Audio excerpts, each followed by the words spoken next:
Vêtues de blouse verte ou orange, les balayeuses d'Abidjan ont la lourde charge de rendre matin et soir les rues de la capitale ivoirienne propres.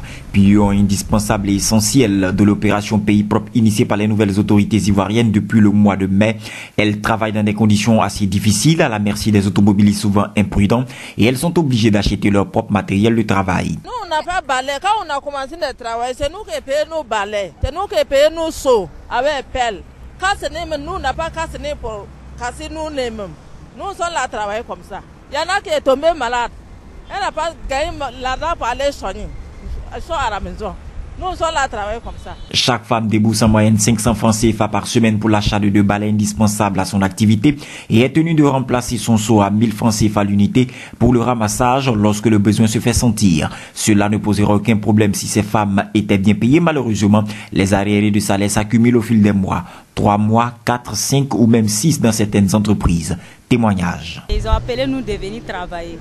1 mois, on dit il n'y a pas l'argent, c'est 2 mois, il va nous payer. 2 mois arrivés, on demande aussi, on dit non, c'est 3 mois de contrat. 3 mois de contrat arrivés, on ne comprend pas. On demande, on dit non, on n'a qu'à continuer, il va le payer dans 4 mois. 4 mois là comme ça, on a sur les terrains, il n'y a pas l'argent pour manger. On demande le patron.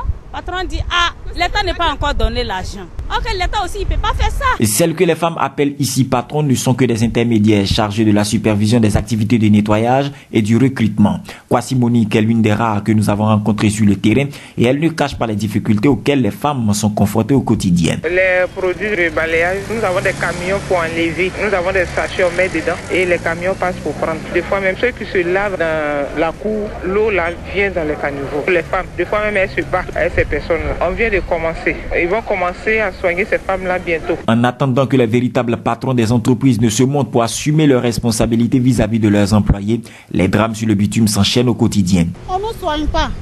On ne soigne pas même. Même un comprimé même donne pas. Il y a notre collègue qui a eu un accident. Le pompier est venu le prendre, les patrons aussi. Maintenant on a appelé notre patron. Ils sont venus voir.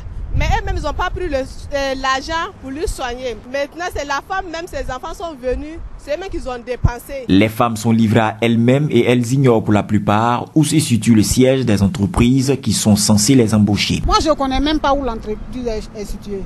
Je ne connais pas. Je ne connais pas. Les gens disent que c'est à Komassi, ça se trouve.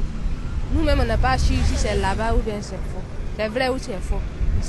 Grâce à un numéro griffonné sur un bout de papier par nos balayeuses, nous avons pu joindre 2 entreprises qui n'ont pas pu justifier leur existence légale. D'autres responsables n'ont pas souhaité répondre à nos questions faute d'une autorisation de leur hiérarchie. Avec des entreprises fantômes qui pullulent dans le domaine des travaux de nettoyage, les balayeuses d'Abidjan, on peut le dire, sont des victimes qui auront du mal à se faire entendre, à plus forte raison toucher l'intégralité de leur salaire.